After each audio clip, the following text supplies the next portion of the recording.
Mr. Arif Mohammed Khan.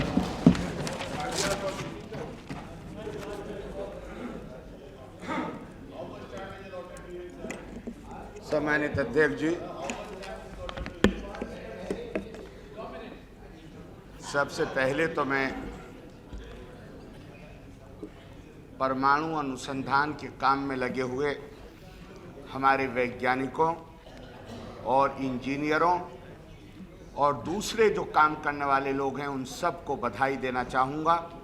निश्चित तौर पे पूरे देश में एक गर्व की भावना आई कि बावजूद अपनी बहुत सी कमियों और कठिनाइयों के, उन सुविधाओं के उपलब्ध न होने के बावजूद जो दूसरे विकसित देशों में काम करने वालों को हासिल है, हमारे वैज्ञानिकों ने, हमारे टेक्नीशियनों ने कम सुविधाओं के बावजूद उनकी बराबरी करके दिखाई और विज्ञान के क्षेत्र में, परमाणु अनुसंधान के क्षेत्र में एक शानदार रिकॉर्ड कायम किया।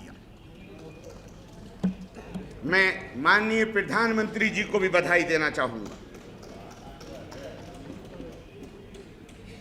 इसलिए कि जिस वक्त ये परीक्षण हुआ उस वक्त माननीय अटल बिहारी वाजपेयी जी इस देश की सरकार का नेतृत्व कर रहे हैं, निश्चित तौर से बधाई के पात्र हैं।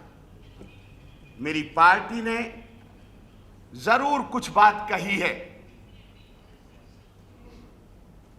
थोड़ा संदेह व्यक्त किया है उस उपलब्धि के बारे में नहीं जो उपलब्धि हमारे वैज्ञानिकों के श्रम और मेहनत का नतीजा है, बल्कि कुछ उन गैर जिम्मेदार बयानों और हरकतों को लेकर जो सत्ता सरकार में शामिल सबसे बड़े पक्ष से जुड़े हुए संगठन और दूसरे संबंधित दूसरे नेताओं और जिम्मेदार लोगों ने जो गैर जिम्मेदारी के वक्तव्य दिए हैं, उसको लेकर सिर्फ मेरी पार्टी के नजदीक नहीं, आज जिस बात को अभी अभी कहा गया, माननीय देवेगौड़ा जी यहां बोल रहे थे, अगर डिवाइडेड ओपिनियन की बात की है, इस डिवाइडेड ओपिनियन के लिए कोई दूसरा जिम्मेदार नहीं है, इसके लिए वो गैर जिम्मेदारी के बयानों पर इसकी जिम्मेदारी जाती है जो बहुत से संगठन, मुझे पता नहीं कि नाम लेना उचित रहेगा या नहीं रहेगा,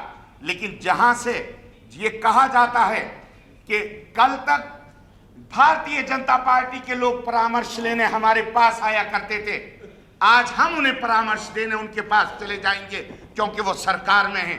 कुछ इस सरकार में मंत्री जो जिम्मेदारी के पदों पर हैं, उनके गैर जिम्मेदारी के बयान, पूरे देश में एक माहौल बना जिससे कहीं ना कहीं जो ओपिनियन डिवाइडेड नहीं होनी चाहिए थी, यकीनी तौर पे उस राय में कहीं उसमें डिवीजन आया, ये बात सही है, लेकिन हर कोई जानता है इसमें किसी को उपदेश देने की जरूरत नहीं है। परीक्षण अपने आप में आखिरी चीज नहीं है। अगर इस देश के ऊपर कोई संकट होगा, अगर इस देश को कहीं से कोई खतरा होगा, तो अच्छी तरह जानते हैं, सब लोग जानते हैं, देश में भी और देश के बाहर भी, कि ये पूरा देश एक व्यक्ति बनकर खड़ा होगा उस हमले का मुकाबला करने के लिए। इसलिए किसी को उपदेश मत दीजिए, लेकिन ये जान लीजिए कि जब एक ऐसी उपलब्धि जिसमें पूरा देश गर्व करता है, आप उसको सांप्रदायिकता का आवेश पहनाने की कोशिश करेंगे, आप कहेंगे कि वहां पर मंदिर बनाया जाएगा, तो इस देश में बांटने का काम तो आप कर रहे हैं, लेकिन ये कोई पहली दफा आप नहीं कर रहे। आपकी परंपरा, हमेशा की परंपरा, इस देश को बांट के रखने की परंपरा है। मैं आपसे सवाल श्रीमान मैं कहना चाहूंगा आज के दिन, और ये बात मैं इसलिए कह रहा हूं, मैं आपसे माननीय अध्यक्ष महोदय, मैं आपको विश्वास दिलाता हूं कि अगर केवल इस देश की सुरक्षा का मामला है, मैं केवल बधाई देकर और बैठ जाता, लेकिन बात चूंकि की गई है राष्ट्रीय गौरव की, बात की गई है राष्ट्रीय सम्मान की। कल माननीय गृह मंत्री जी बोल रहे थे, कह रहे थे विदेशों से मुझे फोन आ रहे हैं, लोग कह रहे हैं अब हमें लगता है कि कुछ गर्व की अनुभूति होती है। श्रीमान, अगर मामला अकेले सुरक्षा नहीं बल्कि राष्ट्रीय गौरव और सम्मान का अगर मामला है, तो मैं एक सवाल पूछता हूं, कि दुनिया का कोई बड़े से बड़ा ताकतवर मुल्क हो, वो कहे कि हम आपके ऊपर प्रतिबंध लगाएंगे। क्या हम कटोरा लिए हुए खड़े हैं उनके दरबार में भीख मांगने के लिए? इससे पहले कि वो कहें प्रतिबंध लगाएंगे, कहिए हमारे तुम्हारी कोई मदद की जरूरत नहीं। ये कौन सा गौरव है कि वो प्रतिबंध लगा रहे हैं? सरकारी पक्ष माननीय प्रधानमंत्री जी के सलाहकार कह रहे the economic restrictions will not come in the way of Indo US relations. वो हमें गाली बक रहे हैं और केवल प्रतिबंध नहीं लगा रहे मान्यवर। स्टेट डिपार्टमेंट के स्पोक्समैन ने माननीय गृह मंत्री जी के एक वक्तव्य को लेकर कहा कि ये बयान बेवकूफी का और खतरनाक बयान। मान्यवर, this statement is foolish and dangerous. Sir, I am not going into the question of the merits of the accusation. मैं उसमें नहीं जा रहा हूं कि ये बयान बेवकूफी का है या नहीं है, मैं इसमें नहीं जा रहा हूं। लेकिन निश्चित तौर से मैं अमेरिका के किसी प्रतिनिधि को, किसी स्पोक्समैन को यह अधिकार देने के लिए तैयार नहीं हूं कि वो मेरे गृह मंत्री को बेवकूफ कह के पुकारे। उनको क्या अधिकार है कि वो हमारे गृह मंत्री को बेवकूफ कहें? और अगर वो कहते हैं तो मैं आपसे सवाल माननीय अध्यक्ष महोदय आपके माध्यम से, अगर आपको यकीन न हो तो मैं निकाल के दिखा दूं जो बयान 21 तारीख के अखबारों में छपा है। और मैंने पहले ही कह दिया कि मैं उसके मेरिट्स में नहीं जा रहा हूं। मैं सिर्फ ये कह रहा हूं, I can not give this right to the spokesman of the state department of the USA to describe the statement of the home minister of my country as foolish and dangerous. That may be foolish, but he has no right to describe it as foolish. तो माननीय अध्यक्ष जी, मेरा आपके माध्यम से अनुरोध है कि अगर आपको राष्ट्रीय गौरव की चिंता है तो फिर खड़े होइए फिर, और जो बेवकूफ कहने की हिम्मत करता है आपको, उससे कहिए हमें तुम्हारे आर्थिक प्रतिबंधों की परवाह नहीं है, लेकिन हम तुम्हें ये कहने का अधिकार नहीं दे सकते। अपना बिस्तर बांधो और इस देश से जाओ और अपने एम्बेसडर को वहां से बुलाइए। जब तक अमेरिका की सरकार की तरफ से ऑफिशियली माननीय आडवाणी जी को बेवकूफ कहने के मामले पर जब तक वो माफी नहीं मांग लेते, तब तक हम आपसे अपने संबंधों को विच्छेद करते। मैं माननीय आडवाणी जी का इस तरह अपमान किया जाए, मैं समझता हूं कि यह आडवाणी जी का नहीं, भारत सरकार का अपमान है। मैं समझता हूं इस देश के गौरव पर हमला है, इस देश के सम्मान पर हमला है, और बहैसियत भारतीय नागरिक के, इस संसद के सदस्य के, मैं इसको बर्दाश्त करने के लिए निश्चित तौर पे तैयार नहीं। मेरे लिए ये उनका निजी अपमान नहीं, मेरे नजदीक ये अपमान राष्ट्रीय अपमान। और मैं चाहता हूं कि अगर आपको गौरव की और सम्मान की फिक्र है तो खड़े होइए, स्टैंड लीजिए और कहिए कि तुम चाहे जितने बड़े ताकतवर हो, हम तुमसे डील करना जानते। और श्रीमती जी के साथ मैं एक बात और कहना चाहूंगा, माननीय प्रधानमंत्री जी, मुझे यकीन है कि इस बात को बेहतर समझेंगे। जरा इतिहास पर गौर करिए, इस देश की सुरक्षा को खतरा कहां से पैदा हुआ है? इस देश की सुरक्षा को खतरा जब पैदा हुआ है, मुझे नाम याद नहीं ऑथर का, लेकिन मुझे बहुत साल पहले मैंने एक किताब पढ़ी थी जिसे शायद उसका नाम था last sword of Tipu Sultan, कुछ इस तरह करके किताब का नाम था।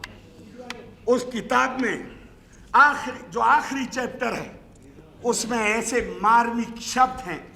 उसमें कहा, मरते हुए टीपू सुल्तान ने अपने प्रधानमंत्री पुरनैया को कहा कि पुरनैया, ये देश जब गुलाम बनेगा जब इसको खतरा पैदा होगा अंदर के लोगों से पैदा होगा, बाहर से नहीं होगा। श्रीमान, इस देश को खतरा उन लोगों से है जो इस देश को अंदर से बांट के रखना चाहते हैं, जो इस देश को, मैं सिर्फ माननीय प्रधानमंत्री जी से दरखास्त कर रहा हूं और जानना चाहता हूं कि सरकार में आने के बाद ये इस देश में अंदर से बांट के देश मजबूत कैसे होगा? राष्ट्रीय एकता कैसे मजबूत होगी? एक व्यक्ति की भावना कि जहां पूरा देश एक व्यक्ति बन के खड़ा हो जाए, वो कैसे आएगी? वो भावना पैदा होती है भाईचारे से, और भाईचारे की भावना पैदा होती है अपनाइयत से। जहां पे समाज में हजारों साल से जन्म के आधार पे इसका पैर छुआ जाएगा, इसको पैरों के नीचे रगड़ा जाएगा। ये ऊंचा है, ये नीचा है, ये बड़ा है, ये छोटा है, ये अछूत है, ये मलीच, ये सामाजिक व्यवस्था। Arif ji please come. If you kindly permit me another, मैं जल्दी से जल्दी कंक्लूड करता हूं। प्लीज, मैं ज्यादा वक्त नहीं लूंगा। प्लीज श्रीमान, अगर ये व्यवस्था है जिसने इस देश को कमजोर करके रखा है, अगर खतरा इस देश की सुरक्षा को है तो इस व्यवस्था से है। अगर खतरा इस देश की सुरक्षा को है तो उन आंदोलनों से है जो विघटनकारी प्रवृत्ति के साथ कहीं मंदिर बनाने के नाम पे, कहीं किसी और नाम पर इस देश में आंदोलन चलाए गए। मैं आपसे माननीय अध्यक्ष जी, आपके माध्यम से मैं सरकार से जानना चाहूंगा कि उस अंदरूनी विघटन को रोकने के लिए, उस कमजोरी को दूर करने के लिए इस सरकार ने क्या कदम उठाए। श्रीमान, जैसे मैं आपके माध्यम से एक सुझाव देना चाहूंगा, माननीय हमारे गृह मंत्री जी बहुत इसमें दक्षता है, उन्हें रथ यात्राएं निकालने में। जरा कभी ध्यान करें, अयोध्या तक रथ यात्रा निकालना कौन बड़ा भारी कारनामा था, लेकिन जरा मानसरोवर रथ यात्रा लेके चले, मैं उनके साथ बैठूंगा रथ पे। अगर मानसरोवर चलिए, और अगर आप आज हिम्मत नहीं कर रहे तो आपके बगल में माननीय जोशी जी बैठे, वो कम से कम झंडा फहराने के लिए चले।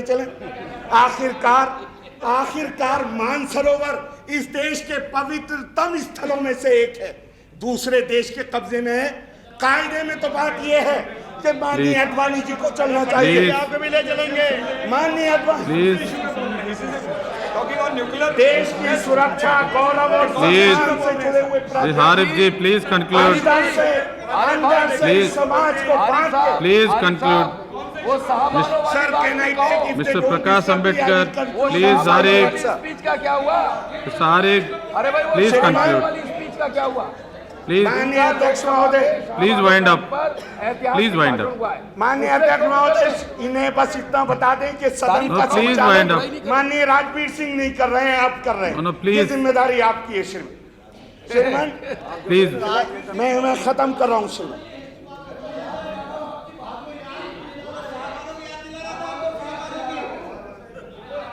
अरे आपको याद दिला रहे, जो आपने वादा करा था इसकी देश की जनता को, वो तो पूरा कर लीजिए जो सत्ता भोग रहे हो। प्लीज